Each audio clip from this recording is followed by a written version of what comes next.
നമ്മുടെ ഇന്നത്തെ സെഷൻ്റെ ടൈറ്റിൽ കൊടുത്തത് എങ്ങനെയാണ്? ഞാനാ the key to true happiness and freedom.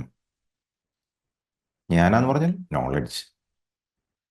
ഞാനാണ് എന്ത്? The key to true happiness, യഥാർത്ഥ സന്തോഷത്തിൻ്റെയും ഫ്രീഡം, സ്വാതന്ത്ര്യത്തിൻ്റെയും താക്കോൽ എന്ന് പറയുന്നത് ജ്ഞാനമാണ്. കാരണം ഈ സെഷൻസിൽ നമ്മൾ പഠിക്കുന്നത് ജ്ഞാനമാർഗമാണ്, ട്രൂ നോളജ്.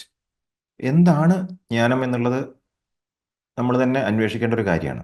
ബിക്കോസ് നോളജ് എന്ന് പറഞ്ഞാൽ പൊതുവെ ഉള്ളൊരു അണ്ടർസ്റ്റാൻഡിങ്ങിലല്ല ഇവിടെ നമ്മൾ ജ്ഞാനമാർഗത്തിൽ മുന്നോട്ട് പോകുന്നത്. Look within for jnana, it is not found outside. ഇതാണ് ബേസിക് ആയിട്ടുള്ള അണ്ടർസ്റ്റാൻഡിങ് നമുക്ക് വേണ്ടത്. ജ്ഞാനം എന്ന് പറഞ്ഞാൽ എവിടെയാണ് അന്വേഷിക്കേണ്ടത്? പുറത്തല്ല. It is not found outside. പുറത്ത് നമുക്കാർക്കും കണ്ടെത്താൻ കഴിയുന്ന ജ്ഞാനമല്ല ഇവിടെ നമ്മൾ ഡിസ്കസ് ചെയ്യുന്ന ജ്ഞാനം. പിന്നെന്താ വേണ്ടത്? എവിടെയാണ് നോക്കേണ്ടത്? ലുക്ക് വിത്തിൻ, ഉള്ളിലേക്ക് നോക്കണം. കാരണം ട്രൂ നോളജ് റിസൈഡ്സ് വിത്തിൻ. ശരിയായ ജ്ഞാനം എവിടെയാണ് ഉള്ളത്? നമ്മുടെ ഉള്ളിലാണുള്ളത്, നിങ്ങളുടെ ഉള്ളിലാണ് ഉള്ളത്, എക്സ്റ്റേണൽ വേൾഡിലല്ല ഉള്ളത്. നമ്മൾ ഏത് സമയവും എക്സ്റ്റേണൽ വേൾഡ് ശ്രദ്ധിച്ചുകൊണ്ടിരിക്കുന്ന ആൾക്കാരാണ്.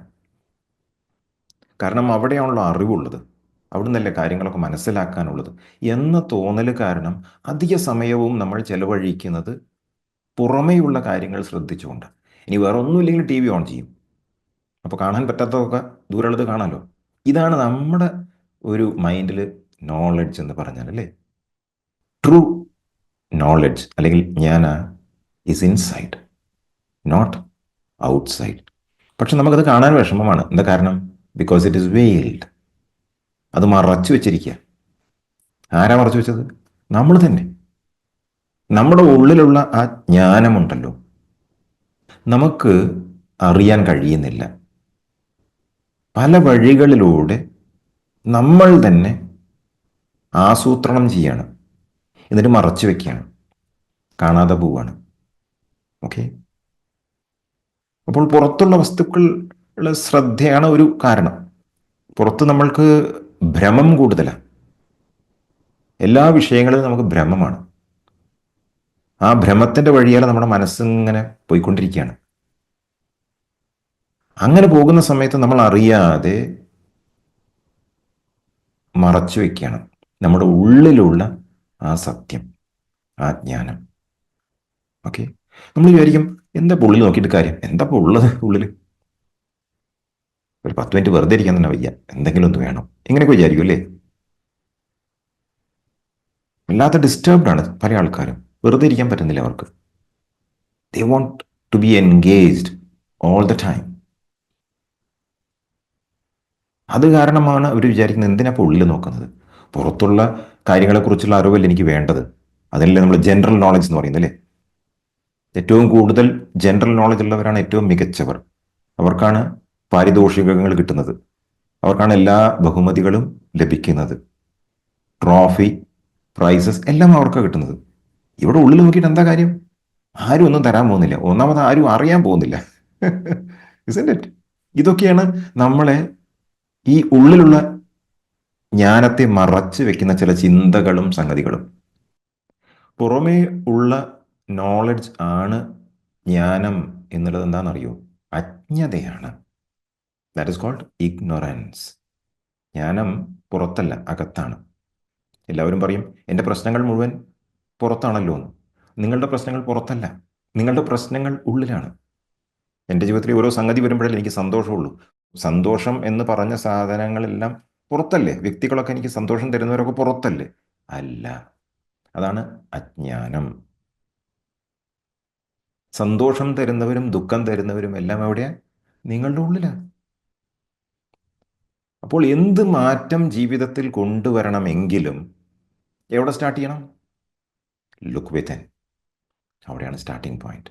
കാരണം ഇത് മറച്ചു വെച്ചിരിക്കുക. ഇതിനകത്ത് എന്താ ഉള്ളത് എനിക്ക് തന്നെ അറിയില്ല. അവിദ്യ കൊണ്ട് മൂടി കെട്ടി വെച്ചിരിക്കുകയാണ് ഈ കുടം.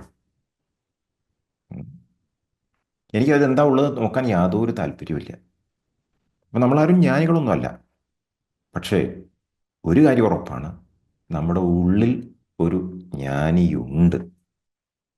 നിങ്ങളുടെ ഉള്ളിൽ ഒരു ജ്ഞാനിയുണ്ട്. ആ ജ്ഞാനിയെ പുറത്തെടുക്കണം.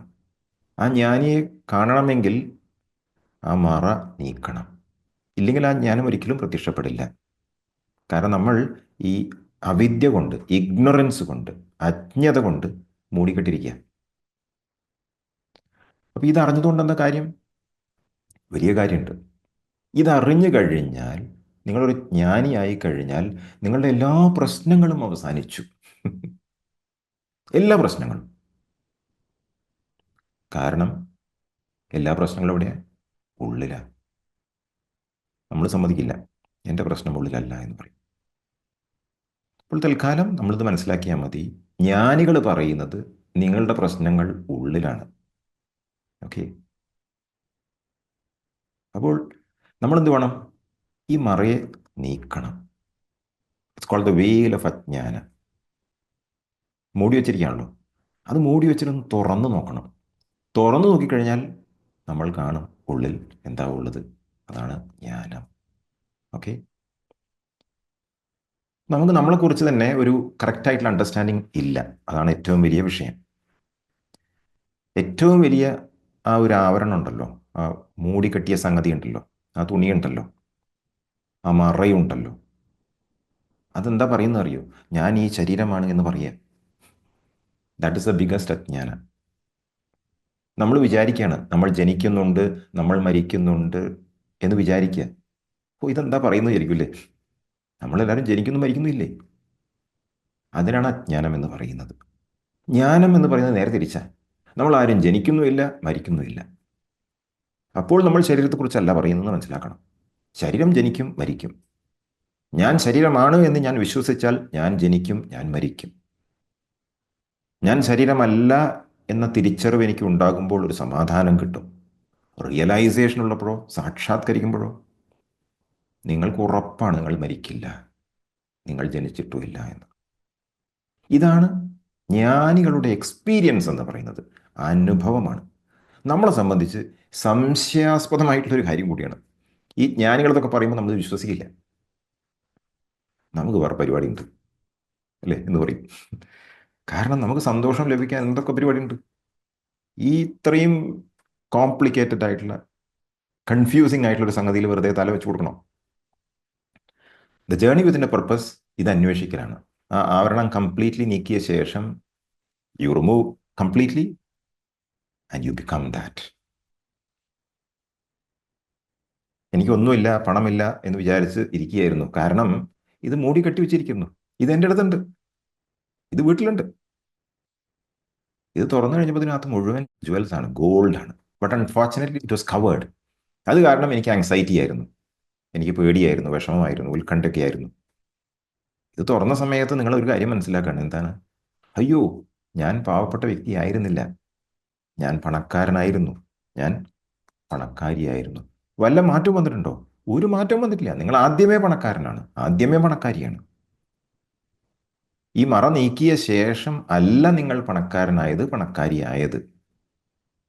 പക്ഷെ നിങ്ങളുടെ അനുഭവത്തിൽ ആ നിമിഷമാണ് നിങ്ങൾ വെൽത്തി ആയത്. You thought you are poor, but you are actually not poor. You are rich before, just like you are now. ഒരു മാറ്റം ഒന്നിനും വന്നിട്ടില്ല. ഇതാണ് ശ്രീ രമണ മഹർഷി പറയുന്നത്. ശ്രീ രമണ മഹർഷിയുടെ സെൽഫ് റിയലൈസേഷൻ ടീച്ചിങ്സ് ആണ് ദ ജേർണി വിത്തിനിലൂടെ നമ്മൾ ഓരോ സെഷനിലും പഠിച്ചുകൊണ്ടിരിക്കുന്നത്. ഇപ്പോൾ കുറച്ച് സമയം എല്ലാ ദിവസവും നമ്മളിതൊന്ന് മനനം ചെയ്ത് കഴിഞ്ഞാൽ മഹർഷി പറയുന്നതിൽ എന്തോ കാര്യമുണ്ട് എന്ന് തോന്നിപ്പോകും. ആദ്യം വിശ്വസിക്കില്ല, കാരണം നമ്മുടെ അനുഭവം നേരെ വിപരീതമാണ്. നമ്മുടെ എല്ലാവരുടെയും അനുഭവം ടോട്ടലി ഓപ്പോസിറ്റാണ്, മനസ്സിലാക്കണം. അപ്പോൾ ടോട്ടലി ഓപ്പോസിറ്റ് ആയിട്ടൊരു പാതയിലേക്കാണ് നമ്മൾ പോകുന്നത്. കാരണം പോയി കഴിഞ്ഞാൽ അത്രയും മെച്ചമുണ്ട് എന്ന് എല്ലാ ജ്ഞാനികളും പറയുന്നു, മഹർഷി മാത്രമല്ല. ദാറ്റ് ഇസ് വൈ നമ്മളൊരു കൈ നോക്കാനിരിക്കുക അവിടെ. Because we want peace of mind. നമുക്ക് സമാധാനം വേണം. We want to come out of suffering. അത് തീർച്ചയാണെന്ന് മഹർഷി ഉറപ്പ് പറയുന്നുണ്ട്. രമണ മഹർഷി വെങ്കട്ടരാമൻ എന്ന പേരിലായിരുന്നു ജനിച്ചത്. അദ്ദേഹം ജനിച്ച വീടാണത്. തമിഴ്നാട്ടിൽ തിരുച്ചുഴി എന്ന ഒരു വില്ലേജ് ഉണ്ട്. ഏതാണ്ട് മധുരയിൽ നിന്നും 50 കിലോമീറ്റർ തെക്കോട്ടാണ് തിരുച്ചുഴി. ഈ വീട്ടിലാണ് രമണ മഹർഷി ജനിക്കുന്നത്. അച്ഛൻ അമ്മ പേരിവിടുണ്ട്, സുന്ദരം അയ്യർ, അളകമ്മാൾ. ഇവർക്ക് 4 മക്കളിൽ രണ്ടാമനായിരുന്നു വെങ്കട്രാമൻ എന്ന ശ്രീ രമണ മഹർഷി. ജ്യേഷ്ഠൻ നാഗസ്വാമി, അനിയൻ നാഗസുന്ദരം, അനിയത്തി അലമേലു. അങ്ങനെ 4 പേരിൽ രണ്ടാമനായിരുന്നു വെങ്കട്രാമൻ. പ്രൈമറി സ്കൂളിംഗ് അവിടെ തന്നെയായിരുന്നു, തിരുച്ചുഴിയിൽ തന്നെയായിരുന്നു പഠിച്ചിരുന്നത്. രമണ മഹർഷിക്ക് വെങ്കട്രാമന് 12 വയസ്സുള്ളപ്പം സുന്ദരം അയ്യർ അച്ഛൻ മരിച്ചു. അച്ഛൻ മരിച്ചപ്പോൾ സാമ്പത്തികമായിട്ടുള്ള വല്ലാത്ത വിഷമങ്ങൾ അവർക്കുണ്ടായി, പഠിക്കാനൊക്കെ വിഷമമുണ്ടായി. അപ്പോൾ ഈ മക്കളെല്ലാവരും കൂടെ സുന്ദരമയ്യറിൻ്റെ മറ്റൊരു ബ്രദറുണ്ട്, സുബ്ബയ്യർ എന്ന് പറയും. സുബ്ബയ്യറിൻ്റെ വീട് മധുരയിലാണ്. അങ്ങനെ മഹർഷിയും അവിടേക്ക് നീങ്ങാണ്. അപ്പോൾ വെങ്കട്രാമനെ സ്കൂളിൽ ചേർത്തു. സ്കോട്ട്സ് മിഡിൽ സ്കൂൾ എന്നുള്ള സ്കൂളിലാണ് ആദ്യം പഠിച്ചത് മധുരയിൽ. പിന്നെ അതിനുശേഷം അമേരിക്കൻ മിഷൻ ഹൈസ്കൂളിൽ ചേർത്തു, അവിടെ പഠിച്ചു. വെങ്കട്രാമൻ പഠിക്കാൻ മോശമായിരുന്നു, ഹി വാസ് നോട്ട് സ്റ്റുഡിയസ്, പക്ഷേ he was a very strong boy. ശരീരമൊക്കെ വളരെ സ്ട്രോങ് ആയിരുന്നു, നീന്തൽ വിദഗ്ധനായിരുന്നു, ഫുട്ബോളിൽ താല്പര്യമുണ്ടായിരുന്നു, റെസ്ലിങ്ങിൽ താല്പര്യമുണ്ടായിരുന്നു. ഇതൊക്കെയായിരുന്നു മഹർഷിയുടെ കുട്ടിക്കാലത്ത് ഉണ്ടായിരുന്ന അനുഭവങ്ങൾ. ചെറിയ തോതിൽ ഒരു സ്പിരിച്വലായിട്ടുള്ള സീക്കിംഗ് ഉണ്ടായിരുന്നു വെങ്കട്രാമനിൽ. ആ ഒരു പ്രായമായത് കാരണം അദ്ദേഹം അടുത്തുള്ള ഒരു ക്ഷേത്രമുണ്ട്, മീനാക്ഷി ടെമ്പിൾ. അവിടെ പോയിട്ട് എല്ലാ ദിവസവും പ്രാർത്ഥിക്കും. ഒരു മുരുകൻ്റെ ടെമ്പിളും ഉണ്ട്. തമിഴ്നാട്ടിലൊക്കെ എല്ലായിടത്തും ഉണ്ടാവുമല്ലോ അങ്ങനെ ക്ഷേത്രങ്ങൾ. ഈ 2 സ്ഥലങ്ങളിലും മാറി മാറി അദ്ദേഹം എല്ലാ ദിവസവും പോയിട്ട് ഇങ്ങനെ പ്രാർത്ഥിക്കും. 16 വയസ്സുള്ള സമയത്താണ് ഒരു കാര്യമായ എക്സ്പീരിയൻസ് വെങ്കട്രാമൻ്റെ ജീവിതത്തിൽ ഉണ്ടാകുന്നത്. ഒരു ഫസ്റ്റ് എക്സ്പീരിയൻസ് വേണമെങ്കിൽ പറയാം. ആ ഫസ്റ്റ് എക്സ്പീരിയൻസ് എന്ന് പറയുന്നത്, സുബ്ബയ്യറിൻ്റെ അടുത്ത ഒരു നെയ്ബറുണ്ട്, ഒരു സ്വാമിജിയാണ്. ആ സ്വാമിജി സുബ്ബയ്യർക്ക് വന്നിട്ടൊരു പുസ്തകം കൊടുക്കുകയാണ്. പെരിയപുരം എന്നാണ് ആ പുസ്തകത്തിൻ്റെ പേര്, പെരിയപുരം. അപ്പം അതിൽ ഒരു 63 സെയിൻസിന് ഒരു പുരാണം പോലെയാണ്, ഒരു പുസ്തകമാണ്. എല്ലാവരും ശിവഭക്തന്മാരാണ്. അപ്പോൾ ഈ പുസ്തകം കണ്ടപ്പോൾ ആദ്യം ഒന്ന് നോക്കി, പുസ്തകം എടുത്ത് നോക്കി. എടുത്ത സമയത്ത് എന്തോ ഒരു വല്ലാത്തൊരു താല്പര്യം വെങ്കട്രാമന് തോന്നുകയുണ്ടായത്. പിന്നീട് പറഞ്ഞിട്ട് എൻ്റെ ലൈഫിൽ വല്ലാത്തൊരു ഇമ്പ്രഷൻ ക്രിയേറ്റ് ചെയ്തൊരു പുസ്തകമായിരുന്നു ഈ പുസ്തകം, പെരിയപുരം എന്ന് അദ്ദേഹം പറഞ്ഞിട്ടുണ്ട്. അത് കഴിഞ്ഞിട്ട് അധികം താമസിയാതെ ഈ വീട്ടിലേക്ക് അദ്ദേഹത്തിൻ്റെ ഒരു പ്രായം കൂടിയ ഒരു റിലേറ്റീവ് വരുണ്ടായി. അപ്പം അദ്ദേഹം വന്ന സമയത്ത് വെങ്കട്രാമൻ ചോദിച്ചു അദ്ദേഹത്തോട്, നിങ്ങൾ എവിടെ നിന്നാണ് വരുന്നതെന്ന് ചോദിച്ചു. അപ്പോൾ ആൾ പറഞ്ഞു, ഞാൻ അരുണാചലിൽ പോയി വരിക. അത് കേട്ടപ്പോൾ എന്തോ ഒരു ഷോക്ക് പോലെ തോന്നി. അരുണാചല, അതെവിടെയാണെന്ന് ചോദിച്ചു. അദ്ദേഹം പറഞ്ഞു, തിരുവണ്ണാമലയിലാണെന്ന്. അപ്പോൾ പെരിയപുരം പുസ്തകവും ഈ പേരുകളും, അരുണാചല, തിരുവണ്ണാമല, ഇത് മൂന്നുകൂടി ഒരു വല്ലാത്തൊരു കണക്ഷൻ തോന്നിയെന്നാണ് മഹർഷി പറഞ്ഞിട്ടുള്ളത്. അങ്ങനെ 16 വയസ്സായ സമയത്ത് ഈ വീടിൻ്റെ മുകളിലുള്ള റൂമാണത്. ഇവിടെയാണ് ഏറ്റവും പ്രബലമായ എക്സ്പീരിയൻസ് ഉണ്ടാകുന്നത് വെങ്കട്രാമന്. അദ്ദേഹത്തിന് പെട്ടെന്ന് അവിടെ ഇരിക്കുന്ന സമയത്ത് വല്ലാത്തൊരു പേടി ഉണ്ടാവുക ചെയ്യുന്നത്. ഞാൻ മരിക്കാൻ പോവുകയാണെന്നുള്ളൊരു അനുഭവമാണ്. വെറുതെ മനസ്സുകൊണ്ട് തോന്നലല്ല കേട്ടോ, this is A very clear experience എന്നാണ് മഹർഷി പറയുന്നത്. സാധാരണഗതിയിൽ 16 വയസ്സൊക്കെ ആകുമ്പോൾ, അത്യാവശ്യം വിവരമുള്ള മക്കളൊക്കെ ആകുമ്പോൾ, ഇങ്ങനൊരു പ്രശ്നം വന്നാൽ ഉടനെ വീട്ടിൽ വിളിച്ച് പറയും ആരോടെങ്കിലും, അല്ലെങ്കിൽ ഡോക്ടറെ അടുത്തേക്ക് ഓടിപ്പോവും. പക്ഷേ വെങ്കട്രാമൻ അങ്ങനത്തെ തോന്നൽ വന്നില്ല. അദ്ദേഹം പറഞ്ഞത്, എനിക്കൊരു ഡോക്ടറെ കാണേണ്ട ചിന്ത പോലും വന്നില്ല എന്നാണ്. He felt that he must solve the problem himself. ഇവിടെയാണ് തുടക്കം. എൻ്റെ പ്രശ്നം മറ്റാർക്കും കൈകാര്യം ചെയ്യാൻ കഴിയില്ല. ഈ ഭയമുണ്ടല്ലോ, മരണഭയം, അതുപോലും എനിക്ക് മാത്രമേ കൈകാര്യം ചെയ്യാൻ പറ്റുള്ളൂ എന്ന തോന്നൽ വളരെ സ്ട്രോങ് ആയിട്ടുണ്ടായി. അപ്പം അദ്ദേഹം അവിടെ കിടക്കുക ചെയ്ത്, ആരോടും പറഞ്ഞില്ല. കിടന്ന് മരണം വരില്ലേ, മരിച്ചോട്ടെ. ആരാ മരിക്കാൻ പോകുന്നത്, എന്താണ് മരിക്കാൻ പോകുന്നത് എന്ന ഒരു താല്പര്യത്തോടെ അദ്ദേഹം ഇങ്ങനെ നോക്കിയിരിക്കുക. അപ്പം ആ മരണം വന്നു എന്നാണ് പറയുന്നത്, ഡെത്ത് കെയിം. ആർക്കാണ് ഈ മരണം ഉണ്ടാവുന്നത് എന്നുള്ള ഒരു എൻക്വയറി അവിടെ സ്റ്റാർട്ട് ചെയ്തു. അത് എത്തിയത് ഹൂ അമ്മയിലേക്കാണ് അത്രേ. ഞാൻ ആര് എന്നുള്ളൊരു പ്രോസസ്സ് അവിടെ നടന്നു. ഒരു ഗംഭീരമായ പ്രോസസ്സായിരുന്നു. ആ പ്രോസസ്സിൽ വെങ്കട്രാമൻ രമണ മഹർഷിയായിട്ട് മാറുക ചെയ്യുന്നത്. A school boy becomes A saint.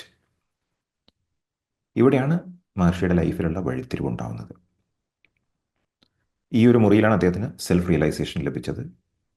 ആ മൊമെന്റിൽ ഉണ്ടായ realisation permanent dissolution of the സെൽഫാണ് എന്ന് മഹർഷി പറയുന്നു. പിന്നെ പഴയ ജീവിതമായിരുന്നില്ല. ഞാൻ വെങ്കട്രാമൻ ആണ് എന്ന തോന്നൽ മാറി ഞാൻ കോൺഷ്യസ്നെസ് ആണ് എന്ന അനുഭവമായിരുന്നു ആ നിമിഷം മുതൽ ജീവിതാവസാനം വരെ. ഞാൻ ബ്രഹ്മണാണ് എന്ന അനുഭവമാണ്, തിരിച്ചറിവൊന്നുമല്ല, അനുഭവം. ഇതായിരുന്നു മഹർഷിക്ക് ഉണ്ടായിരുന്നത്. പക്ഷെ ആ ഒരു അനുഭവത്തിന് ശേഷം അദ്ദേഹത്തിന് പഠിത്തത്തിൽ ആദ്യമേ താല്പര്യം കുറവായിരുന്നു. ഒട്ടും ഇൻട്രസ്റ്റ് ഇല്ലാതെയായി. പഠിത്തത്തിൽ മാത്രമല്ല, ഭൗതികമായ എല്ലാ കാര്യങ്ങളിലും താല്പര്യമില്ലാതെയായി. ആ രണ്ടമ്പലങ്ങളിലും പോകും. പക്ഷെ മുമ്പ് പോയ സമയത്ത് അവിടെ പല ചടങ്ങുകളും ചെയ്തിരുന്നു. അതിലും താല്പര്യമില്ല. അവിടെ പോയാൽ വെറുതെ അങ്ങനെ നിൽക്കും, മണിക്കൂറോളം നിൽക്കും, ഇമ്മേഴ്സ്ഡ് ഇൻ ദ സെൽഫ്. അതായിരുന്നു മഹർഷിയുടെ അനുഭവം. കൂടുതൽ സമയവും അദ്ദേഹം മെഡിറ്റേഷനിലായിരുന്നു. ഇപ്പം നാഗസ്വാമി ജ്യേഷ്ഠൻ പല സമയത്തും കളിയാക്കും, നീ എന്താ ഒരു യോഗിയെ പോലെ, ഒരു സേജനെ പോലെ എന്നൊക്കെ പറഞ്ഞിട്ട് കളിയാക്കും. ഒന്നും കാര്യമാക്കില്ല മഹർഷി. സ്കൂളിലും ആക്ടിവിറ്റീസൊക്കെ മോശമായി, ചെയ്യേണ്ട കാര്യങ്ങളൊന്നും ചെയ്യുന്നില്ല. അപ്പോൾ ഒരു ദിവസം സ്കൂളിൽ ഇംഗ്ലീഷ് ടീച്ചർ ഇമ്പോസിഷൻ എഴുതിച്ചു എന്നാണ് പറയുന്നത്. വീട്ടിൽ പോയി എഴുതിക്കൊണ്ടിരാൻ പറഞ്ഞു എന്ന് പറഞ്ഞു. വീട്ടിൽ വന്നിട്ട് ഒന്നോ രണ്ടോ പ്രാവശ്യം എഴുതി. പിന്നെ അത് വേണ്ട വെച്ചു. ഇതിലൊക്കെ എന്താ കാര്യം എന്ന് വിചാരിച്ചിട്ടുണ്ടാവും. നാഗസ്വാമിക്ക് ദേഷ്യം പിടിച്ചു. നാഗസ്വാമി ഒച്ചയായിട്ട് ചോദിച്ചു എന്ന് പറഞ്ഞു, നിനക്ക് പഠിക്കാനും കഴിയില്ല, ഇങ്ങനെ ഒരു യോഗിമാരി ആണ് ജീവിക്കാൻ താല്പര്യം വെച്ചാൽ ഈ വീട്ടിൽ എന്തിനാണ് നീ ജീവിക്കുന്നത് വെച്ചു, നീ എന്തിനാ അവിടെ നിൽക്കുന്നു ചോദിച്ചു. അതും മഹർഷിക്ക് ഒരു അറിവായിരുന്നു. മഹർഷിക്ക് മനസ്സിലായി, ഞാനിവിടെ നിൽക്കേണ്ട ആളല്ല. ഉടനെ അറ്റ്ലസ് പോയി നോക്കി. അന്ന് ആ പ്രായമുള്ള ഒരാൾ പറഞ്ഞിട്ടുണ്ടായിരുന്നല്ലോ, അരുണാചല, തിരുവണ്ണാമല, ഇതെവിടെയാണെന്ന് അന്വേഷിക്കാനുള്ള ഒരിത്. അത് നോക്കിയ സമയത്ത് കാര്യങ്ങളൊക്കെ മനസ്സിലായി. അപ്പം എന്തായാലും ട്രെയിൻ പിടിച്ച് അവിടേക്ക് പോകാൻ സാധിക്കുള്ളൂ. അപ്പോൾ ട്രെയിനിൽ പോകാം എന്ന് വിചാരിച്ചു. ജ്യേഷ്ഠനോട് പറഞ്ഞു, എനിക്ക് ഒരു സ്പെഷ്യൽ ക്ലാസ് ഉണ്ട്, അതിന് പോകണമെന്ന് പറഞ്ഞപ്പോൾ ജ്യേഷ്ഠൻ പറഞ്ഞു, നീ ആ പെട്ടിയിൽ 5 റുപ്യ വെച്ചിട്ടുണ്ട്, ആ 5 റുപ്യ എടുത്തോ, നീ പോകുന്ന വഴിക്ക് എൻ്റെ കോളേജ് ഫീസ് അടയ്ക്കണം എന്നാണ് പറഞ്ഞത്. അപ്പം രമണ മഹർഷി എന്ത് ചെയ്തെന്ന് അറിയോ? ആ 5 റുപ്യയിൽ നിന്ന് 3 റുപ്യ മാത്രമേ എടുത്തുള്ളൂ. ബാക്കി 2 റുപ്യ അവിടെ തന്നെ വെച്ചു. എന്നിട്ടൊരു കത്ത് എഴുതി വെച്ചു. ഇതാണ് ആ കുറിപ്പ്. മഹർഷിയുടെ കയ്യക്ഷരം തന്നെയാണ്. അദ്ദേഹം എഴുതിയത്, ഞാൻ പോവുകയാണ്, ഞാൻ എൻ്റെ അച്ഛനെ കാണാൻ പോവുകയാണ്, എൻ്റെ അച്ഛൻ എന്നെ വിളിക്കുന്നുണ്ട്, എന്നെക്കുറിച്ച് ആലോചിച്ച് ആരും വിഷമിക്കരുത്, വിലപിക്കരുത്, എന്നെ കാണാൻ വേണ്ടി ഒരു പണവും ചിലവാക്കരുത്. ഇതാ എഴുതി വെച്ചത്. ഞാൻ കോളേജ് ഫീസ് അടച്ചിട്ടില്ല, 2 റുപ്യ അവിടെ വെക്കുന്നുണ്ട്. താഴെ ഒപ്പിടാതെ അദ്ദേഹം പോവുക ചെയ്തത്. അദ്ദേഹം നേരെ മധുരൈ റെയിൽവേ സ്റ്റേഷനിലേക്ക് പോയി. ഏതാണ്ട് ഉച്ചയായി, 12 മണിക്ക് അവിടെ എത്തിയത്, റെയിൽവേ സ്റ്റേഷനിൽ എത്തിയ സമയത്ത്. എന്നിട്ട് അവിടെ ചാർട്ട് നോക്കിയ സമയത്ത് ദിണ്ടിവനം എന്നൊരു പേര് കണ്ടു. ആക്ച്വലി ദിണ്ടിവനം കഴിഞ്ഞിട്ടുണ്ടെങ്കിൽ കുറച്ചുകൂടെ താഴേക്ക് നോക്കിക്കഴിഞ്ഞാൽ തിരുവണ്ണാമലയുണ്ട്. പക്ഷെ അദ്ദേഹത്തിന് അറിയില്ലായിരുന്നു. ദിണ്ടിവനം എന്ന് പറഞ്ഞപ്പോൾ അതിലേക്ക് ഒരു ടിക്കറ്റ് എടുത്ത ശേഷം ആ സ്റ്റേഷനിൽ ഇറങ്ങിയിട്ട് അവിടെ നിന്ന് പോകാമെന്ന് വിചാരിച്ചു. എന്നിട്ട് ദിണ്ടിവനത്തേക്ക് അദ്ദേഹം ടിക്കറ്റ് എടുക്കുന്നത്. കമ്പാർട്ട്മെൻറ്റിൽ ട്രെയിൻ വന്ന സമയത്ത് കയറിയിരുന്നു. കയറിയിരുന്ന സമയത്ത് വീണ്ടും സമാധിയിലേക്ക് പോയി, ഇമ്മേഴ്സ് ഇൻ ദ സെൽഫ്. അപ്പം ഒരു ബ്രാഹ്മണ പയ്യനല്ലേ, പൂന്നൂലുണ്ട്, എല്ലാം ഉണ്ട്, കയ്യിൽ ലഗേജ് ഒന്നുമില്ല. ഇങ്ങനെ കമ്പാർട്ട്മെൻറ്റിൽ ഇരുന്ന് ധ്യാനാവസ്ഥയിൽ മുഴുകിയിരിക്കുന്ന ഈ ഒരു ബാലനെ കണ്ട സമയത്ത് തൊട്ട് മുമ്പ് വന്നിരുന്ന ഒരു മൗലവിയായിരുന്നു. അയാൾ അത്ഭുതപ്പെട്ടു. അയാൾ വിചാരിച്ചു, ഇത്രയും നല്ലൊരു ഒരു ഒരു കുട്ടി ഈ പ്രായത്തിൽ കയ്യിലൊന്നുമില്ല, ഇങ്ങനെ മെഡിറ്റേറ്റ് ചെയ്യേ, അതും ട്രെയിനിൽ. അപ്പോൾ അവനെ വിളിച്ച ശേഷം അവനോട് ചോദിച്ചു, നീ എവിടേക്കാണ് പോകുന്നതെന്ന്. പറഞ്ഞു, തിരുവണ്ണാമലയ്ക്കാണ് ഞാൻ പോകുന്നതെന്ന് പറഞ്ഞു. അപ്പം ടിക്കറ്റ് എടുത്തത് ദിണ്ടിവനത്തേക്കല്ലേ? അതെ. അപ്പോൾ പറഞ്ഞു, നീ അബദ്ധമാണല്ലോ കാണിച്ചത്, ഏതായാലും നീ കയറിയില്ല, ഒരു കാര്യം ചെയ്താൽ മതി, അത് കഴിഞ്ഞിട്ടുള്ള വേറൊരു സ്റ്റേഷൻ, ആ വെള്ളിപ്പുറം എന്നുള്ള സ്റ്റേഷനിൽ ഇറങ്ങിയാൽ മതി, അവിടെ ഇറങ്ങി കഴിഞ്ഞാൽ മറ്റൊരു ട്രെയിൻ നിനക്ക് കിട്ടും തിരുവണ്ണാമലയ്ക്ക് എന്ന് പറഞ്ഞു. ഇത് കേട്ടു. എന്നിട്ട് വീണ്ടും കണ്ണടച്ചു അത്രേ, വീണ്ടും പോയി ധ്യാനത്തിലേക്ക്. അതായിരുന്നു മഹർഷിയുടെ സ്ഥിതി. പിന്നെ കണ്ണുറന്ന് നോക്കിയ സമയത്ത് മൗലവി എവിടെയോ ഇറങ്ങിപ്പോയിട്ടുണ്ടാവും. അങ്ങനെ പിറ്റേ ദിവസം പുലർച്ചെ 3 മണിക്കാണ് അത്രേ വില്ലിപുറം സ്റ്റേഷനിൽ ട്രെയിൻ എത്തുന്നത്. അപ്പോൾ തലേദിവസം ഒന്നും കഴിച്ചില്ല, ഉച്ചയ്ക്കൊന്നും കഴിച്ചില്ല, രാത്രി ഒന്നും കഴിച്ചില്ല. കൂടുതൽ സമയം ധ്യാനം തന്നെയായിരുന്നല്ലോ. വിശപ്പുണ്ടായിരുന്നു. അപ്പോൾ 2 പേരയ്ക്ക വാങ്ങിയെന്നാണ് പറയുന്നത് വില്ലിപുറം സ്റ്റേഷനിൽ നിന്ന്. അതിലൊരു പേരയ്ക്കേ കഴിച്ചുള്ളൂ. ഒരു പേരയ്ക്ക കഴിച്ചപ്പോൾ പെട്ടെന്ന് ഓർമ്മ വന്നു, തിരുവണ്ണാമലൈ, എനിക്ക് പോകേണ്ട സ്ഥലം. വല്ലാത്തൊരു സുഖവും സന്തോഷവും ആനന്ദത്തിൽ രണ്ടാമത്തെ പേരയ്ക്ക വലിച്ചെറിഞ്ഞു എന്നാണ് പറഞ്ഞത്. കയ്യിലൊന്നുമില്ല, നോക്കണേ, ചെറിയ പൈസയായിട്ട് ഇറങ്ങിയിട്ടുള്ളത്. ബാക്കി ട്രെയിൻ ടിക്കറ്റ് എടുത്ത ശേഷം വെറും 2.5 അണ മാത്രമേ കയ്യിലുണ്ടായിരുന്നു. ഈ 2.5 അണയായിട്ടാണ് അവസാനം പോകുന്നത്. അങ്ങനെ പിറ്റേ ദിവസം രാവിലെ ആയ സമയത്ത്, വില്ലുപുറം ജംഗ്ഷൻ ആണ് സ്റ്റേഷൻ. രാവിലെ ആയ സമയത്ത് വിശപ്പുണ്ടായിരുന്നു, കാരണം തലേദിവസം ഒന്നും കഴിച്ചില്ല എന്ന് പറഞ്ഞല്ലോ, ആകെ ഒരു പേരയ്ക്ക കഴിച്ചത്. അപ്പോൾ ഭക്ഷണം കഴിക്കാൻ വേണ്ടിയിട്ട് അടുത്തൊരു ഹോട്ടലിൽ പോയി. അപ്പോൾ ആ ഹോട്ടലിൻ്റെ ഉടമസ്ഥൻ എപ്പോഴാണ് ഭക്ഷണം കിട്ടുകയെന്ന് വെച്ചപ്പോൾ കുറച്ച് നേരം വെയിറ്റ് ചെയ്യണം, ഉച്ചയാവും എന്ന് പറഞ്ഞു. ഓ എന്ന് പറഞ്ഞപ്പം അവിടെ ഇരുന്നു അത്രേ. വീണ്ടും ട്രാൻസിലേക്ക് പോയി, ഡീപ്പ് മെഡിറ്റേഷനിലേക്ക് പോയി. ഈ ഹോട്ടൽ ഓണർക്ക് വല്ലാത്തൊരു അത്ഭുതം തോന്നിയെന്ന് പറഞ്ഞു. കാരണം വെച്ചാൽ ഇവൻ്റെ കയ്യിൽ ഒന്നുമില്ല, സ്റ്റേഷനിൽ നിന്ന് വന്നതെന്ന് പറഞ്ഞു, ഭക്ഷണം വേണമെന്ന് പറഞ്ഞു, ഒന്നും കഴിച്ചിട്ടില്ല എന്ന് പറഞ്ഞു. എന്നിട്ട് മെഡിറ്റേഷനിലാണ്. സ്വർണത്തിൻ്റെ കാതിലുമുണ്ട്. അപ്പം ഭക്ഷണമായ സമയത്ത് അവനെ വിളിച്ചു, എന്നിട്ട് ഭക്ഷണം കൊടുത്തു. പൈസ കൊടുത്ത സമയത്ത് നിന്റെ അടുത്ത് എത്ര പൈസ ഉണ്ട് ചോദിച്ചു. എൻ്റെ അടുത്ത് 2.5 അണയേ ബാക്കിയുള്ളൂ എന്ന് പറഞ്ഞു. അപ്പോൾ ഇദ്ദേഹം അക്സെപ്റ്റ് ചെയ്തില്ല എന്ന് പറഞ്ഞു, പണം എനിക്ക് വേണ്ട എന്ന് പറഞ്ഞു. എന്നിട്ട് ഭക്ഷണം കഴിഞ്ഞ ശേഷം വീണ്ടും മഹർഷി വില്ലുപുറം സ്റ്റേഷനിലേക്ക് പോകുന്നു. തിരുവണ്ണാമലയ്ക്ക് ടിക്കറ്റ് എടുക്കാനുള്ള പൈസ ഇല്ല, തികയില്ല. അപ്പോൾ പിന്നെ എവിടേക്കാ ഈ പൈസ തികയുക, അവിടേക്ക് വേണ്ടി മാത്രം ഒരു ടിക്കറ്റ് എടുത്തു. മാമ്പഴപ്പാട്ട് എന്നുള്ളൊരു സ്ഥലമുണ്ട്, അവിടേക്കുള്ളൊരു ടിക്കറ്റ് എടുത്ത് അങ്ങനെ ഉച്ചയാകുമ്പോൾ അവിടെ എത്തി. അവിടുന്ന് 30 മൈൽ, ഏതാണ്ട് 50 കിലോമീറ്റർ പോകണം അത്രേ തിരുവണ്ണാമലയ്ക്ക്. അപ്പം അദ്ദേഹം 10 കിലോമീറ്റർ നടന്നു അത്രേ. അങ്ങനെ ഇതാണ് മാമ്പഴപ്പാട്ട് സ്റ്റേഷൻ, മാമ്പഴപ്പാട്ട്. ഓക്കെ. അങ്ങനെ 10 കിലോമീറ്റർ പോയിട്ട് അദ്ദേഹം എത്തുന്നത് അതുല്യ നാദേശ്വര ടെമ്പിളാണ്. ആ ഒരു സ്ഥലത്ത് ഈ ഒരു ടെമ്പിളിൽ എത്തി. അവിടെ ഒരു മണ്ഡപമുണ്ട്. വൈകുന്നേരം പൂജ നടക്കുന്ന സമയമാണ്. അപ്പോൾ അദ്ദേഹം മണ്ഡപത്തിൽ പോയി ഇരിക്കുകയാണ് ചെയ്തത്. ആ മണ്ഡപത്തിൽ പോയിരുന്ന സമയത്ത് അദ്ദേഹത്തിനൊരു ഒരു വിഷൻ ഉണ്ടായി എന്നാണ് പറയുന്നത്. ഒരു ജ്യോതി കണ്ടു എന്നാണ് പറയുന്നത്. ഇതൊക്കെ പിന്നീട് പറയുന്ന കഥകളാട്ടോ. അങ്ങനെയാണ് ഇതെല്ലാം എഴുതി വെച്ചിട്ടുണ്ട്. വല്ലാത്തൊരു ജ്യോതി കണ്ടു. ആ ജ്യോതി കണ്ട സമയത്ത് ആ മണ്ഡപം കംപ്ലീറ്റ്ലി വെളിച്ചാന്നാണ് പറഞ്ഞത്. അത് കണ്ട സമയത്ത് അദ്ദേഹം വീണ്ടും സമാധിയിലേക്ക് പോയി. അങ്ങനെ വൈകുന്നേരം പൂജാരി പിന്നെ എത്തിയ സമയത്ത് ഇവൻ മണ്ഡപത്തിലിരിക്കുകയാണ്. അപ്പോൾ ദേഷ്യം പിടിച്ചു. ഇപ്പം പറഞ്ഞു, എനിക്ക് വിശക്കുന്നുണ്ട്, ഭക്ഷണം വല്ലതും വേണമെന്ന് പറഞ്ഞു. ഭക്ഷണം കൊടുത്തില്ല, ഒരു ഭക്ഷണവും ഇല്ല, നീ ഇവിടെ നിന്ന് ഇറങ്ങി പോകണമെന്ന് പറഞ്ഞു. അങ്ങനെ അവിടെ പൂജ കഴിയുന്നവരെ ഇവൻ പുറത്തിരുന്നു. പൂജയൊക്കെ കഴിഞ്ഞു. പൂജ കഴിഞ്ഞ ശേഷം പിന്നെ വേറൊരു ടെമ്പിൾ ഉണ്ട്, അവിടേക്ക് ഈ പൂജാരിയും പിന്നെ ചെണ്ടക്കാരനും എല്ലാവരും കൂടെ നടന്നു പോകുന്ന സമയത്ത് ഇവനും കൂടെ നടന്നു പോയി, കാരണം എന്തെങ്കിലും കിട്ടുമെന്ന് അറിയണ്ടേ. അവിടെയും പൂജ ഉണ്ടായിരുന്നു, അവിടെ നൈവേദ്യം ഉണ്ടായിരുന്നു. നൈവേദ്യം ഭക്ഷണമായിട്ട് കിട്ടുമെന്ന് ചോദിച്ചു. അപ്പം വീണ്ടും ചീത്ത കേട്ടു. അപ്പം ചെണ്ടക്കാരൻ പറഞ്ഞു, ഒരു കാര്യം ചെയ്യൂ, ഇവനൊരു പയ്യനല്ലേ, വിശക്കല്ലേ ചെയ്യുന്നത്, എൻ്റെ ഒരു വിഹിതം ഇവന് കൊടുക്കാൻ വേണ്ടി പറഞ്ഞു. അങ്ങനെ അത് കഴിച്ചു. എന്നിട്ട് അടുത്തൊരു വീടുണ്ട്, ഒരു ഭാഗവതരുടെ വീടുണ്ട്. ആ ഭാഗവതരുടെ വീട്ടിൽ പോയിട്ടാണ് അത്ര അന്ന് താമസിച്ചത്. തിരുവണ്ണാമലൈ വീണ്ടും അവിടുന്ന് 20 മൈൽ പോകണ്ട്, 10 മൈലേ വന്നിട്ടുള്ളൂ അല്ലേ. അപ്പം ഭാഗവതർ ചോദിച്ചു, നീ എവിടേക്കാണ് പോകണത്? അപ്പോൾ പറഞ്ഞു, ഞാനൊരു തീർത്ഥയാത്രയ്ക്ക് വേണ്ടി ഇറങ്ങിയതാണ്, വരുന്ന വഴിക്ക് എൻ്റെ കയ്യിലെ ലഗേജ് പോയി, പൈസ നഷ്ടപ്പെട്ടു, അപ്പോൾ എനിക്ക് പൈസ വേണം അവിടേക്ക് എത്താൻ. എൻ്റെ കയ്യിൽ ആകുള്ളത് ഈ ഇയർ റിംഗ് ആണ്, ഗോൾഡാണ്. എന്ത് വില ഉണ്ടാവുമെന്ന് ചോദിച്ചാൽ ഭാഗവതർ പറഞ്ഞു, 20 ഉറുപ്പ്യ കിട്ടുമെന്ന് പറഞ്ഞു. പക്ഷേ 20 ഉറുപ്പ്യയുടെ വലിയ പൈസ അല്ലേ. അപ്പം അദ്ദേഹം പറഞ്ഞു, എനിക്ക് 4 ഉറുപ്പ്യ മതി, ഇത് ഞാൻ തരാം, 4 ഉറുപ്പ്യ മതി എന്ന് പറഞ്ഞു. അങ്ങനെ ഈ ഇയർ റിങ്സ് കൊടുത്തു, 4 രൂപ കൊടുത്തു. ഭാഗവതർ എന്ത് ചെയ്തു, ഒരു കടലാസിൽ റെസീറ്റ് എഴുതി കൊടുത്തു. എന്നിട്ട് പറഞ്ഞു, ഈ റെസീറ്റ് നീ വെച്ചോ, കാരണം ഇത് എപ്പോഴാണോ നീ തിരിച്ചു തരുന്നത് ഞാൻ പൈസ തരാം, റിഡീം ചെയ്യാൻ വേണ്ടിയിട്ട്. ഭാഗവതരുടെ സിസ്റ്റർ പോകുന്ന സമയത്ത് അവന് ഒരു പെട്ടി സ്വീറ്റ്സും കൊടുത്തു എന്നാണ് പറയുന്നത്. അങ്ങനെ അവിടുന്ന് ഇറങ്ങി പോകുന്ന സമയത്ത് തന്നെ മഹർഷി ആദ്യം ചെയ്തത് എന്താണെന്നറിയോ, ഈ റെസീറ്റ് കീറിക്കളഞ്ഞു അത്രേ.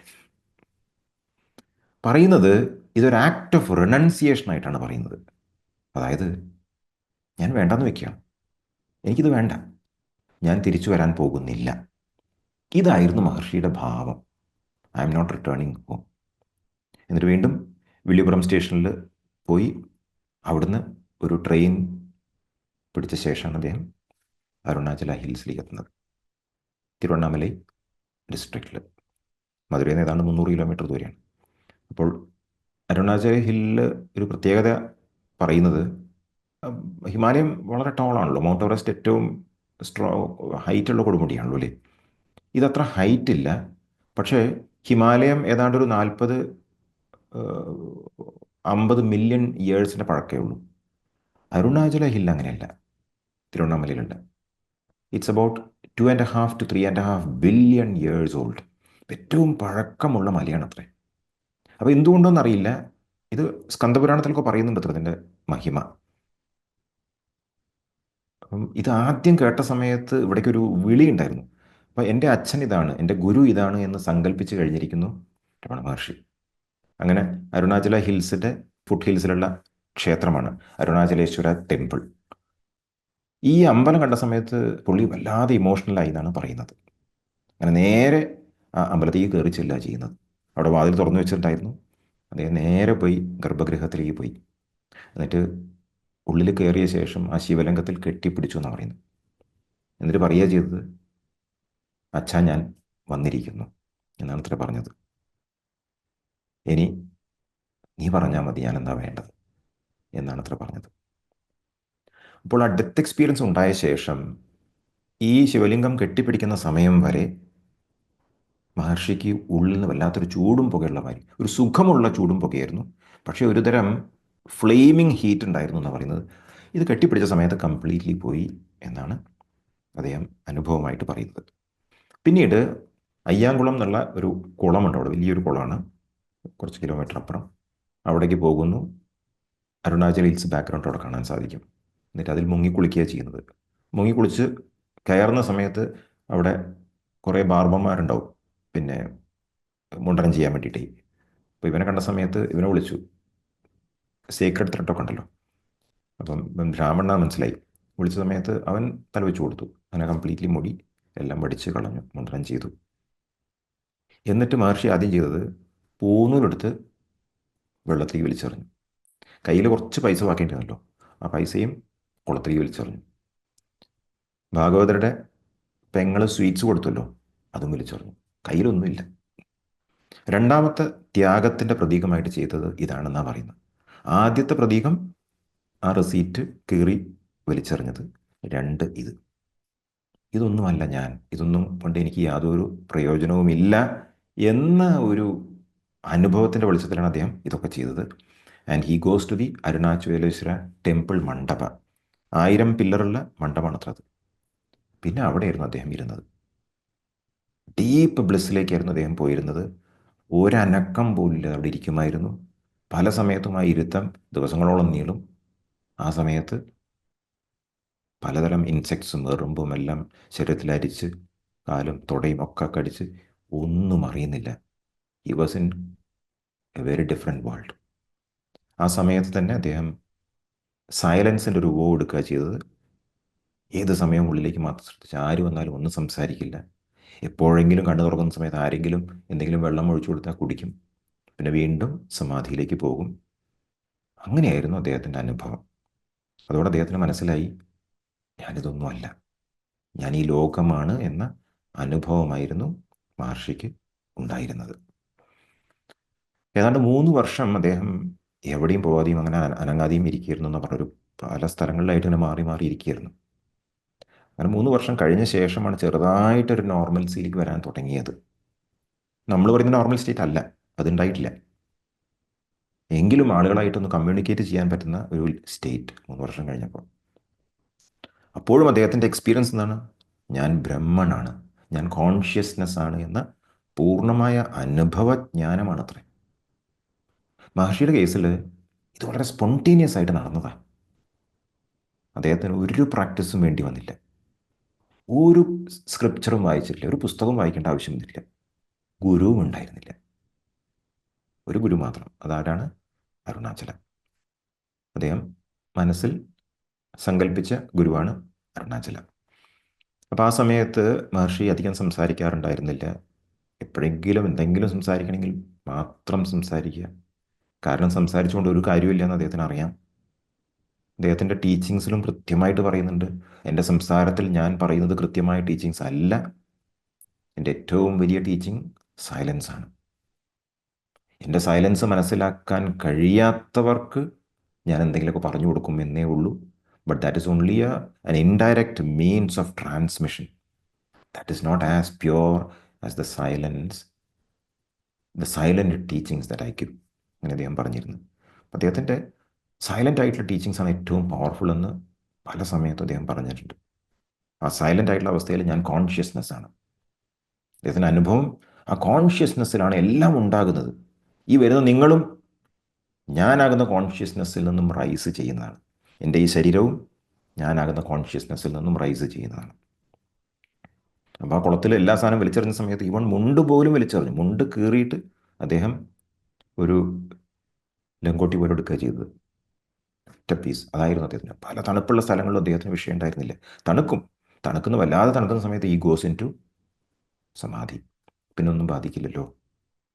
അപ്പം അദ്ദേഹത്തിൻ്റെ ഈ ടീച്ചിങ്സ് പലരും സംശയത്തോടെയാണ് നോക്കിയിരുന്നത്, സ്കെപ്റ്റിക്കലായിട്ട് നോക്കിയിരുന്നത്. അവർ പറയായിരുന്നു ഇത് ശരിയാണെന്ന് തോന്നുന്നില്ല, താങ്കളുടെ ഈ അനുഭവം സത്യമാണ് എന്ന് ഞങ്ങൾക്ക് ഒരിക്കലും ബോധ്യമാവുന്നില്ല. അപ്പോൾ മഹർഷി പറയും അതിൻ്റെ കാരണം ഈഗോ ആണ്. You the ego cannot understand. Truth realise ചെയ്താൽ മാത്രമേ ഈ പറയുന്നതൊക്കെ മനസ്സിലാകുള്ളൂ എന്ന് അദ്ദേഹം പറയുമായിരുന്നു. ഇങ്ങനെ നിങ്ങൾക്ക് തോന്നാനുള്ള കാരണം നിങ്ങളുടെ കണ്ടീഷനിങ് ആണ് എന്നാണ് അദ്ദേഹം പറയുന്നത്. കണ്ടീഷനിങ് ഉണ്ടാകുന്നത് മനസ്സിൽ നിന്നാണ്. അങ്ങനെ മനസ്സിലാകുന്നില്ല എന്ന് പറയുന്നവർക്ക് മഹർഷി കൊടുത്തിരുന്ന സ്പിരിച്വൽ പ്രാക്ടീസാണ് സെൽഫ് എൻക്വയറി അല്ലെങ്കിൽ ആത്മവിചാരം. മഹർഷിയുടെ കോർ ടീച്ചിങ് ആണ് സെൽഫ് എൻക്വയറി. ഞാൻ ഒരു വ്യക്തിയാണ് എന്ന ബോധമുണ്ടല്ലോ, അതിനെ ചാലഞ്ച് ചെയ്യുന്ന ഒരു പ്രക്രിയയാണ്, ഒരു അന്വേഷണമാണ് സെൽഫ് എൻക്വയറി. അപ്പം നമ്മളെന്താ വേണ്ടത്? ഈ ഞാൻ എന്ന ബോധം നമ്മളിലുണ്ടല്ലോ, അതിൽ ശ്രദ്ധ കൊടുക്കണം. ഈ ഞാനിലേക്ക് ഞാൻ ശ്രദ്ധ കൊണ്ടുപോകണം. ഈ ഞാനാണ് എല്ലാം കോർഡിനേറ്റ് ചെയ്യുന്നത്. യഥാർത്ഥത്തിൽ ഞാനുണ്ട് എൻ്റെ ഉള്ളിൽ, അതിനെ മറച്ചു വെച്ചിരിക്കുകയാണ് ആ തുണി കൊണ്ട്. അതെല്ലാം നീക്കം ചെയ്യണം. ഇപ്പോൾ ലോകത്ത് ഇപ്പോൾ 8.2 ബില്യൺ പോപ്പുലേഷൻ ഉണ്ടല്ലോ. എല്ലാവരും പറയുന്ന ഒരേ വാക്കാണ് ഐ. എല്ലാവരും പലതും പറയുന്നുണ്ടെങ്കിലും എല്ലാവരും ഒരു കാര്യം കോമൺ ആയിട്ട് പറയുന്നുണ്ട്. ഈ കോമൺ ആയിട്ട് പറയുന്ന ഇതാണ് ഐ. അപ്പോൾ ഈ 8.2 ബില്യൺ പോപ്പുലേഷൻ ഐ എന്ന് വിളിക്കുന്നത് ഈഗോ ആണ്. പക്ഷെ യഥാർത്ഥത്തിൽ അവർ ഉദ്ദേശിക്കുന്നത് ആ ഐ തന്നെയാണോ എന്ന് അവർ ഓരോരുത്തരും അന്വേഷിച്ചു കഴിഞ്ഞാൽ മഹർഷിയുടെ ടീച്ചിങ് പ്രകാരം അല്ല, ഒരു ഐയിലേക്കാണ് എല്ലാവരും വിരൽ ചൂണ്ടുന്നത് എന്ന് മനസ്സിലാവും. ആ ഒരു ഐ ഉണ്ടല്ലോ, അതിനാണ് ബ്രഹ്മൺ അല്ലെങ്കിൽ കോൺഷ്യസ്നെസ് അല്ലെങ്കിൽ ദൈവം എന്നൊക്കെ പല പേരുകളിലായിട്ട് വിളിക്കുന്നത്. മറ്റു നമുക്ക് ഓരോരുത്തർക്കും തോന്നുന്ന ഒരു ഐ ഉണ്ടല്ലോ, ഞാൻ ഈ ശരീരമാണ് എന്നുള്ള തോന്നൽ, അതൊരു ഐഡിയ മാത്രമാണ്, മനസ്സിലുള്ളൊരു തോന്നൽ മാത്രമാണ് എന്ന് മഹർഷി പറയുന്നു. നിങ്ങൾ എന്ന ഒരു വ്യക്തി ഇല്ല. ഇതാണ് മഹർഷിയുടെ കോർ ടീച്ചിങ്. ഇതാണ് ജ്ഞാനം. അതറിഞ്ഞാൽ മാത്രമേ നമ്മൾ ലിബറേറ്റഡ് ആയി എന്ന് പറയാൻ സാധിക്കൂ, എൻലൈറ്റൻഡ് ആയി എന്ന് പറയാൻ സാധിക്കൂ. അപ്പോൾ മഹർഷിയുടെ ടീച്ചിങ്ങിൻ്റെ ഒരു പ്രത്യേകത, സാധാരണഗതിയിൽ ഈ ജ്ഞാനമാർഗത്തിലൂടെ പോകുന്നവരൊക്കെ കുടുംബം ഉപേക്ഷിക്കണം, എന്നിട്ട് തപസ് ചെയ്യണം എന്നൊക്കെയാണല്ലോ. മഹർഷി ഇതിനെ ടോട്ടലി ഡിഫറെൻ്റ് ആയിട്ടാണ് പറയുന്നത്. മഹർഷി പറയുന്നു നിങ്ങളൊന്നും റിനൗൺസ് ചെയ്യരുത്, ഫിസിക്കലി ഒന്നും റിനൗൺസ് ചെയ്യണ്ട. എല്ലാം അനുഭവിക്കുന്ന സമയത്ത് സെൽഫ് എൻക്വയറി ചെയ്താൽ മതി. In the midst of your life just practice self enquiry. അതോടൊപ്പം ഒരു സറണ്ടറിൻ്റെ മനോഭാവം വേണം, സെൽഫ് സറണ്ടർ.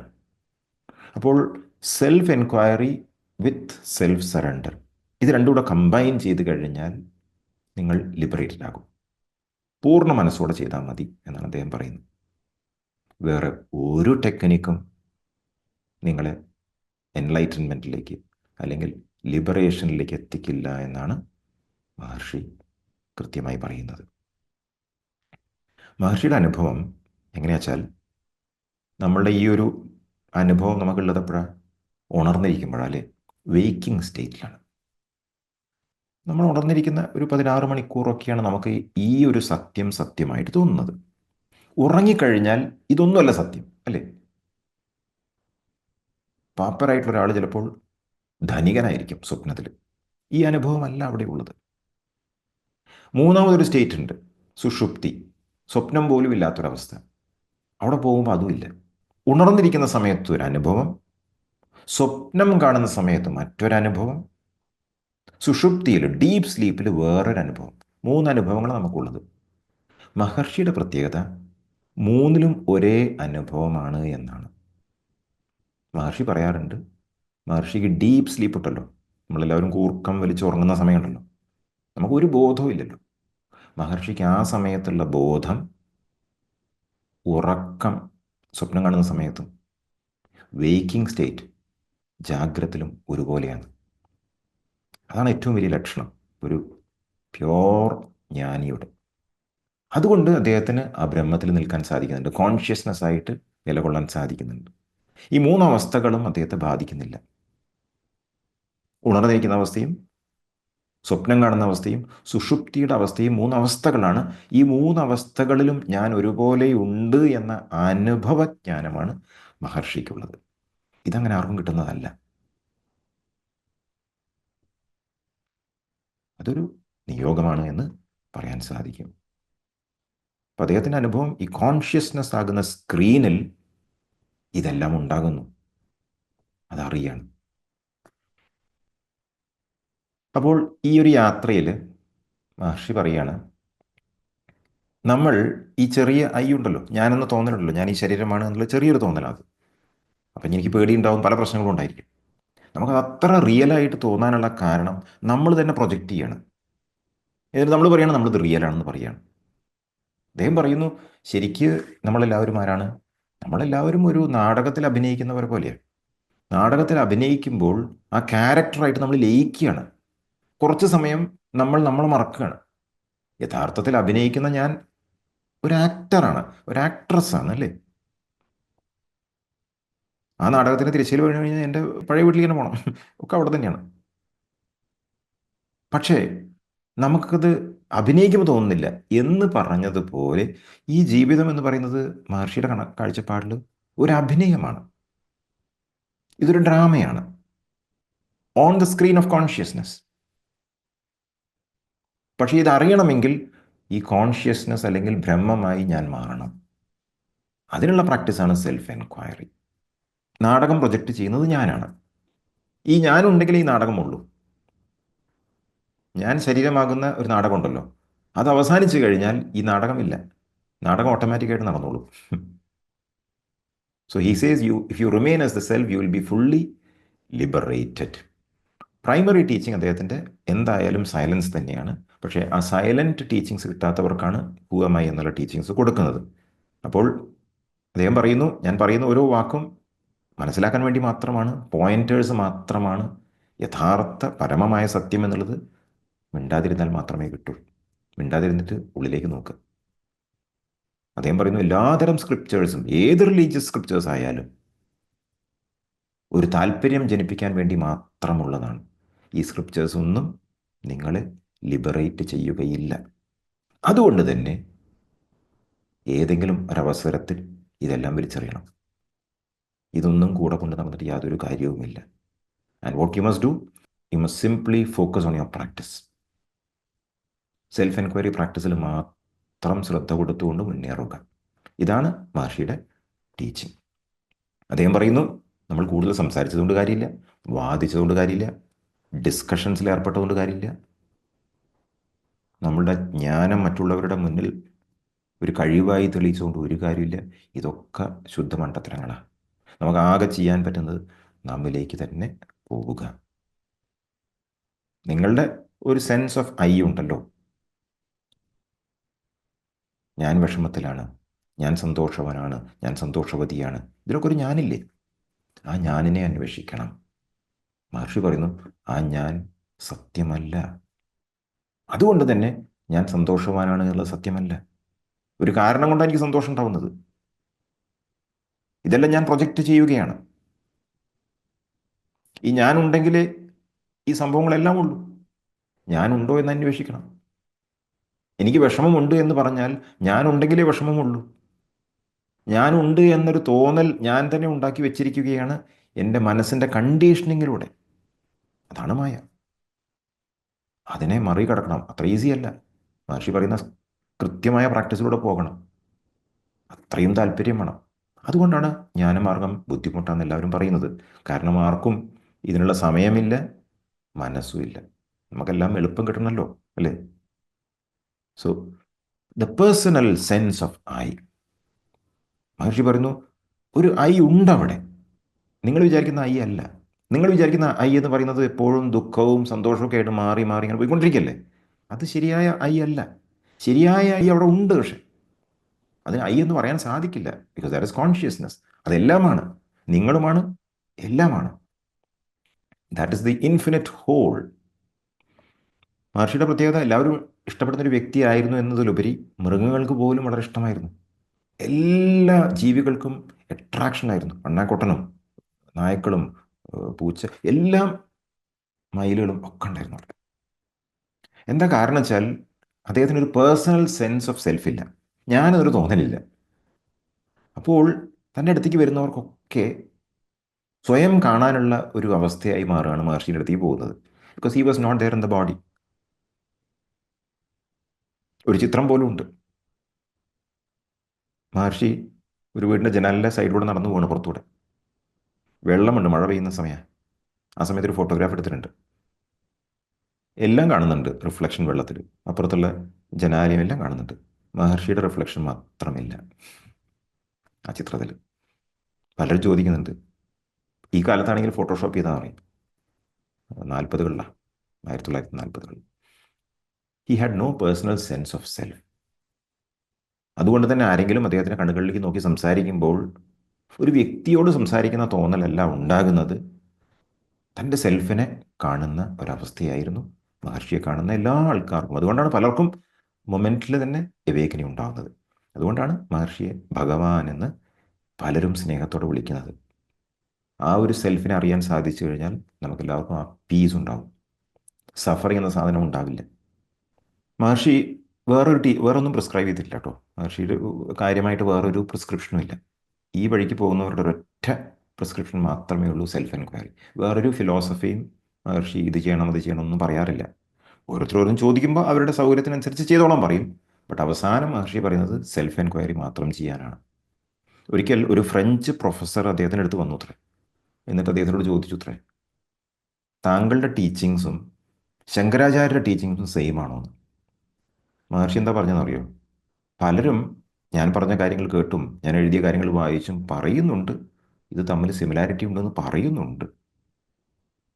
പക്ഷേ എൻ്റെ ടീച്ചിങ്സ് എൻ്റെ എക്സ്പീരിയൻസ് മാത്രമാണ് എന്നാണ് പറഞ്ഞത്. ഒരു പുസ്തകം വായിച്ചുള്ള അറിവല്ല. അപ്പോൾ നേരത്തെ കാണിച്ച ഈ ചിത്രത്തിൽ ഐ എന്ന് പറയുന്ന ആ ഒരു അജ്ഞാനമായി മാറിയ ഒരു മറയുണ്ടല്ലോ, ദാറ്റ് ഇസ് ദ ഈഗോ. യഥാർത്ഥ I, consciousness, Brahman, God is the gold. നമ്മൾ ധരിക്കുന്നു നമ്മൾ ആ മറയാണ്. അത് കാരണം നമുക്ക് അറിയാൻ കഴിയുന്നില്ല, സെൽഫ് റിയലൈസ് ചെയ്യാൻ കഴിയുന്നില്ല. ഈ അജ്ഞാനത്തിൻ്റെ മറ നീക്കിയ ശേഷം നമ്മൾ എന്ത് വേണം? നമ്മളെ അറിയണം. അപ്പോൾ നമുക്കെല്ലാം ഉണ്ട് എന്ന് നമുക്ക് മനസ്സിലാകും. മഹർഷിയുടെ ഏറ്റവും സിമ്പിളായിട്ടുള്ള ടീച്ചിങ്സ് കൊടുത്തുള്ളത് ഹു എം ഐ എന്നുള്ള ചെറിയ ബുക്ക്ലെറ്റാണ്. ശരിക്കും 1902 അത്ര ഉണ്ടായത്. ആ കാലത്ത് മഹർഷി സംസാരിക്കാത്ത സമയമായിരുന്നു. അപ്പോൾ ശിവപ്രകാശൻ പിള്ളை അദ്ദേഹം അവിടെ വന്നിട്ട് ഓരോ സംശയങ്ങൾ ചോദിക്കുകയുണ്ട്. മഹർഷി സംസാരിക്കാത്ത സമയമാണ്. മഹർഷി എന്ത് ചെയ്യും? ആ മണ്ഡപം ഉണ്ടല്ലോ, ആ മണ്ഡപത്തിൻ്റെ പുറത്ത് മണലിൽ ഉത്തരം എഴുതും. അങ്ങനെ അത് ശിവപ്രകാശൻ പിള്ളை പകർത്തി എഴുതി വെച്ചിട്ടുണ്ടായിരുന്നു പുസ്തകത്തിൽ. പക്ഷേ ആ പുസ്തകം 18 വർഷം അദ്ദേഹം ആരും കാണിച്ചിട്ടില്ല, പബ്ലിഷ് ചെയ്തിട്ടില്ല. 1920 അദ്ദേഹത്തിന് പബ്ലിഷ് ചെയ്യണം എന്നുള്ളൊരു തോന്നലുണ്ടായത്. വേറൊരു പുസ്തകത്തിൻ്റെ ഒരു അപ്പൻഡിക്സ് ആയിട്ട് കൊടുക്കാനാണ് ഉദ്ദേശിച്ചത്. അങ്ങനെ, കാരണം എല്ലാവർക്കും യൂസ്ഫുൾ ആകുമല്ലോ. അങ്ങനെ അത് ആദ്യം പബ്ലിഷ് ചെയ്യുന്നത്. എന്നിട്ട് 1926 മഹർഷി ഈ പുസ്തകം എടുക്കുന്നത്. എന്നിട്ട് വീണ്ടും ഒന്ന് വായിച്ചു നോക്കുക ചെയ്തത്. കംപ്ലീറ്റ്ലി മഹർഷി റീറൈറ്റ് ചെയ്തു. അപ്പോൾ പ്രോസ് ഫോർമാറ്റിൽ, ബാക്കിയെല്ലാം എഴുതിയത് ഉള്ളതോ നാൽപ്പതൊക്കെ ഒരു പോയറ്റിക് ഫോർമാറ്റാണ്. പ്രോസ് ഫോർമാറ്റിൽ ഈ ഒരു പുസ്തകം മാത്രമേ മഹർഷി എഴുതിയിട്ടുള്ളൂ എന്ന് നമുക്ക് പറയാം. മഹർഷി എഴുതിയതല്ല, പറഞ്ഞതാണ്, എങ്കിലും അദ്ദേഹം തിരുത്തിയിട്ടുണ്ട്. ഇതിലാദ്യത്തെ ചില ക്വസ്റ്റ്യൻസൊക്കെ മനസ്സിനെ കുറിച്ചും സന്തോഷത്തിനെ കുറിച്ചിട്ടൊക്കെയാണ്. പിന്നെ കീ ആയിട്ടുള്ള സെൽഫ് എൻക്വയറി ടീച്ചിങ്സ് ഈ പുസ്തകത്തിലുണ്ട്. അപ്പോൾ ഈ ചെറിയ പുസ്തകം മാത്രം മതി മഹർഷിയുടെ കണക്കിൽ നമുക്ക് പ്രാക്ടീസ് ചെയ്യാൻ. മഹർഷി പലരും വരുന്ന സമയത്ത്, സംശയങ്ങളായിട്ട് വരുന്ന സമയത്ത് നേരെ ലൈബ്രറിയിൽ പോയിട്ട് ഈ പുസ്തകം എടുത്ത് വായിക്കാൻ പറയത്രേ. എന്നിട്ട് സംശയം ഉണ്ടെങ്കിൽ എന്നോട് വന്ന് ചോദിക്കുക എന്നത്രയും മഹർഷി പറഞ്ഞത്. അത്രയും മൂല്യം കൊടുത്തിട്ടുണ്ടായിരുന്നു ഈ പുസ്തകത്തിന്. അങ്ങനെ ആശ്രമത്തിലുള്ള മാനേജർ അദ്ദേഹത്തിൻ്റെ ബ്രദർ തന്നെയായിരുന്നു. മാനേജറോട് പറയുക ചെയ്തത്, ഈ പുസ്തകം ഏറ്റവും സബ്സിഡൈസ്ഡ് ആയിട്ട് പ്രിന്റ് ചെയ്യണം, എല്ലാവർക്കും വാങ്ങിക്കാൻ പറ്റുന്ന രീതിയിൽ ആകണം എന്ന് പറഞ്ഞു. ഇപ്പോഴും ഇതിന് 20 റുപ്യേ ഉള്ളൂ. ഫ്രീ ആയിട്ട് ഓൺലൈനിൽ ഡൗൺലോഡ് ചെയ്യാൻ സാധിക്കും. പല ഭാഷകളുടെ ഡിവോട്ടീസിനെ മഹർഷി എൻകറേജ് ചെയ്തിട്ടുണ്ടായിരുന്നു ഇത് കൃത്യമായി പരിഭാഷ ചെയ്യാൻ വേണ്ടിയിട്ട്. പല ഭാഷകളിലും ഇപ്പോൾ പരിഭാഷ ചെയ്യപ്പെട്ടിട്ടുണ്ട് ഈ പുസ്തകം, മിക്കവാറും എല്ലാ ലാംഗ്വേജിലും ഉണ്ട്. അപ്പോൾ ഇതിൽ പ്രധാനമായിട്ടുള്ള ടീച്ചിങ്സ് 2-3 ചോദ്യങ്ങളുണ്ട്. 9ാമത്തെ ചോദ്യത്തിൻ്റെ ഉത്തരം നമുക്ക് നോക്കാം. ചോദ്യം ഇതാണ്: what is the path of enquiry for understanding the nature of the mind? മനസ്സിൻ്റെ സ്വഭാവം മനസ്സിലാക്കുന്നതിനുള്ള അന്വേഷണത്തിൻ്റെ പാത എങ്ങനെയാണ്? സെൽഫ് എൻക്വയറിയെ പറ്റിയാണ് ചോദിക്കുന്നത്. മഹർഷി പറഞ്ഞു, that which rises as I in this body is the mind. ഈ ശരീരത്തിൽ ഞാൻ ആയി ഉയരുന്നൊരു സാധനം ഉണ്ടല്ലോ, അത് മനസ്സാണ് എന്നാണ് പറയുന്നത്. നമുക്ക് എല്ലാവർക്കും തോന്നില്ലേ? ഞാനെന്നൊരു തോന്നൽ നമുക്ക് എല്ലാവർക്കും ഉണ്ട്. നമുക്ക് ഏറ്റവും കൂടുതലുള്ള ഞാനുള്ള തോന്നല. മഹർഷി പറഞ്ഞു, നിങ്ങളല്ല അത്, നിങ്ങളുടെ മനസ്സാണ്. നിങ്ങളുടെ മനസ്സ് നിങ്ങളല്ല. അപ്പോൾ മനസ്സ് മാത്രമാണ് ഞാനെന്ന് പറയുന്നത്. നമുക്ക് എല്ലാവർക്കും ഞാൻ എന്ന തോന്നൽ ഉണ്ടെങ്കിൽ ആ ഞാൻ എന്ന തോന്നൽ ഒരു സങ്കല്പമാണ്. ഇതാണ് first thing. If one inquires as to where in the body the thought I rises first, one would discover that it rises in the heart. That is the place of the mind's origin. അപ്പോൾ ഈ ഞാനെന്നൊരു തോന്നലുണ്ടല്ലോ, ഇത് എവിടെയാണ് ശരിക്കും ഉണ്ടാകുന്നതെന്ന് enquire ചെയ്യാനാണ് പറയുന്നത്, ഇത് അന്വേഷിക്കാനാണ് പറയുന്നത്. അങ്ങനെ ശരിക്കും നമ്മളത് ഫോളോ ചെയ്ത് കഴിഞ്ഞാൽ നമുക്ക് മനസ്സിലാകും ഇത് ശരിക്കും ഉയരുന്നത് തലയിലല്ല, എവിടെയാണ്? ഹൃദയത്തിലാണ്. ഉത്ഭവസ്ഥാനം, ഈ യഥാർത്ഥ ഞാനിൻ്റെ ഉത്ഭവസ്ഥാനം ഹൃദയത്തിലാണ് എന്ന് മനസ്സിലാകും. That is the place of mind's origin. മനസ്സിൻ്റെ ഉത്ഭവസ്ഥാനം അവിടെയാണ്. Even if one thinks constantly I one will be led to that place. അപ്പം ഞാൻ എന്ന് സ്ഥിരമായി ഞാൻ മനസ്സിൽ ഇങ്ങനെ അറ്റൻഷൻ കൂടെ ഉപയോഗിച്ച് ഞാൻ ചിന്തിക്കുകയാണെങ്കിൽ അവിടെ എത്താൻ സാധിക്കും, ആ സ്ഥലത്തേക്ക് എത്താൻ പറ്റുമെന്ന് പറയുന്നത്. Of all the thoughts that arise in the mind, the I thought is the first. മനസ്സിൽ കുറേ ചിന്തകൾ നമുക്ക് വരുന്നുണ്ടല്ലോ, ഇതിൽ ആദ്യ ചിന്ത ഞാൻ എന്ന ചിന്തയാണ് എന്ന് പറയുന്നു. It is only after the rise of this that the other thoughts arise. ഈ ഞാൻ എന്ന ചിന്ത ഉദിച്ച ശേഷം മാത്രമാണ് മറ്റെല്ലാ ചിന്തകളും ഉണ്ടാകുന്നത്. നമ്മൾ സാധാരണഗതിയിൽ മറ്റെല്ലാ ചിന്തകളെയും തരണം ചെയ്യാനാണ് നോക്കുന്നത്, പക്ഷേ അവയെല്ലാം ഉണ്ടാകുന്നത് ഈ ഞാൻ എന്ന ചിന്തയിൽ നിന്നാണ്. ഈ ഞാൻ എന്ന ചിന്തയിലേക്ക് പോയി കഴിഞ്ഞാൽ അതെല്ലാം കൊഴിഞ്ഞു പോകും എന്നാണ് അർത്ഥം. 10ാമത്തെ ചോദ്യത്തിൽ ചോദിക്കുന്നു, how will the mind become quiescent? മനസ്സെങ്ങനെയാണ് ശാന്തമാവുക? മഹർഷി പറയുന്നു, by the enquiry who am I. ഞാൻ ആര് എന്ന അന്വേഷണത്തിൽ മാത്രമേ ശരിയായ ശാന്തത മനസ്സിന് ലഭിക്കുകയുള്ളൂ. The thought who am I will destroy all other thoughts. ഞാൻ ആരാണ് എന്ന ചിന്ത എല്ലാ ചിന്തകളെയും നശിപ്പിക്കും. And like the stick used for stirring the burning fire, it will itself in the end get destroyed. Then there will arise self-realization.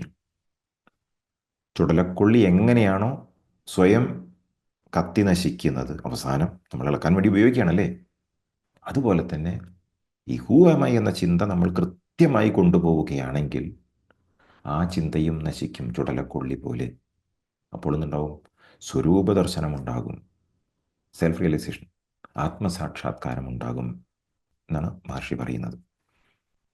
What is the means for constantly holding on to the thought who am I? എങ്ങനെയാണെങ്ങനെ ആ ഒരൊറ്റ ചിന്തയിൽ ഞാൻ എങ്ങനെയാണ് പിടിച്ചു നിൽക്കുക എന്ന ചോദ്യമുണ്ട്.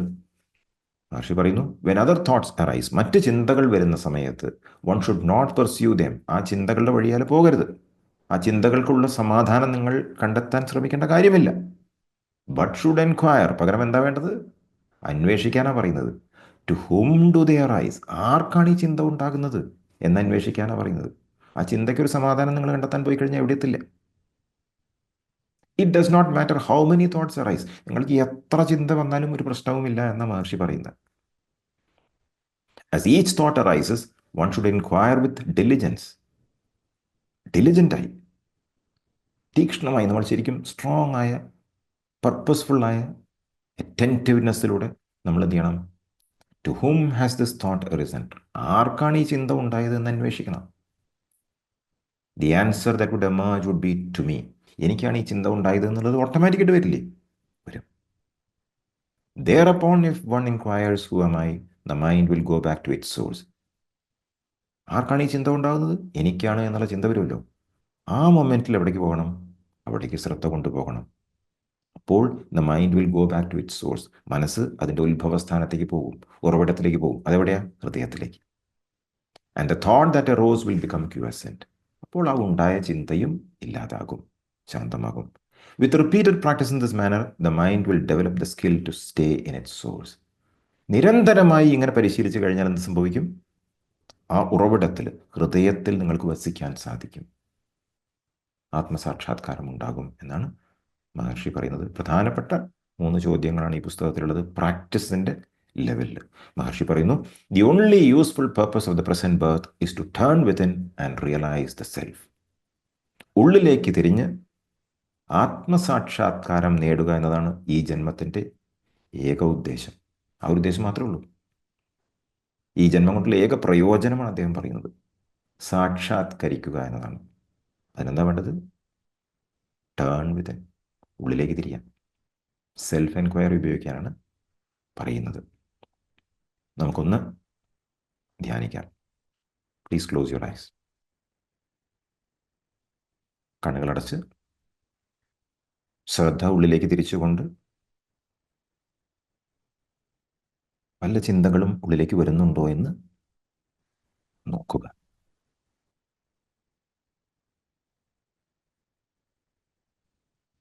ആദ്യം വരുന്ന ചിന്ത ഞാൻ എന്ന ചിന്തയായിരിക്കും.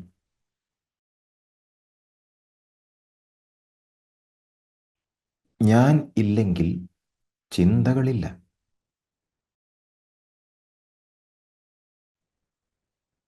ഞാൻ എന്ന ചിന്ത നിങ്ങളുടെ ഉള്ളിൽ വരുന്നുണ്ടെങ്കിൽ ആ ചിന്ത എവിടെ നിന്നാണ് വരുന്നത് എന്ന് അന്വേഷിച്ചാൽ മതി.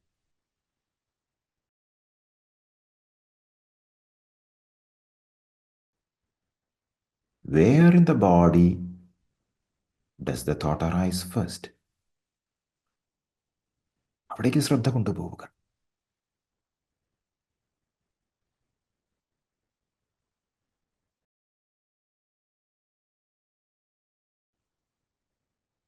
ശ്രദ്ധിച്ചാൽ നിങ്ങൾക്ക് മനസ്സിലാകും, ഈ ഞാൻ എന്ന ചിന്തയുടെ ഉറവിടം, സോഴ്സ്, ഹൃദയത്തിലാണ്.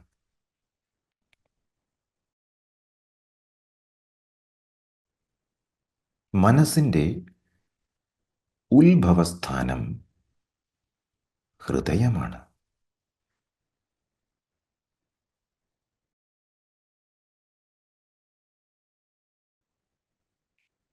അപ്പോൾ ഞാൻ എന്ന് ശ്രദ്ധയോടെ നിരീക്ഷിച്ചാൽ നിങ്ങൾ നിങ്ങളുടെ ഹൃദയത്തിലേക്ക് എത്തും.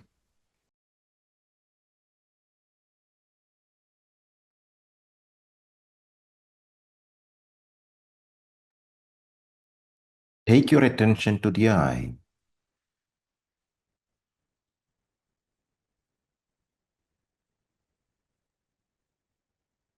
എന്നിട്ട് ചോദിക്കുക, ഞാൻ ആരാണ്? Who am I?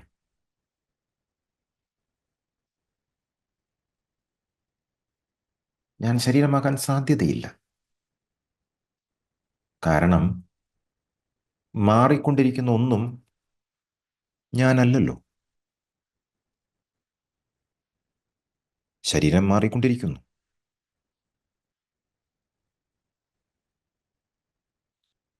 മാറിക്കൊണ്ടിരിക്കുന്ന ശരീരം അറിയുന്ന ഞാൻ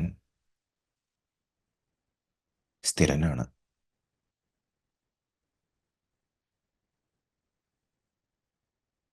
ആ ഞാൻ ആര് എന്നന്വേഷിക്കുകയാണ് വേണ്ടത്. അതാണ് ഹു am I.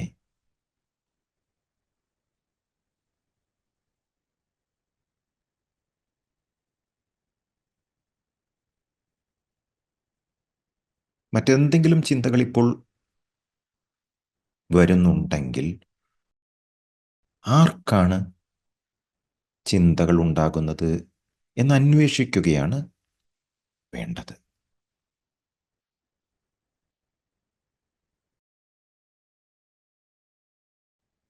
പുറത്തോട്ട് പോകുന്ന മനസ്സിനെ ഉള്ളിലേക്ക് തിരിച്ചു കൊണ്ടുവരാൻ കഴിയുന്ന ഒരു ചോദ്യമാണിത്. ആർക്കാണ് ഇതുണ്ടാകുന്നത്? To whom has this thought arisen? എനിക്ക് എന്ന് വരുമല്ലോ. ആ ഞാൻ ആര് എന്ന് അന്വേഷിക്കുക.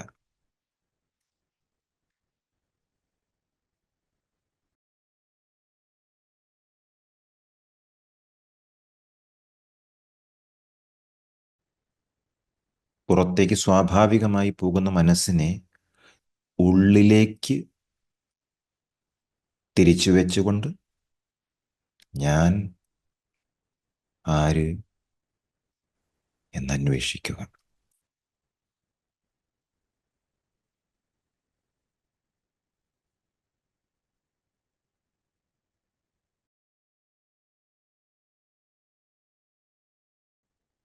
Who am I?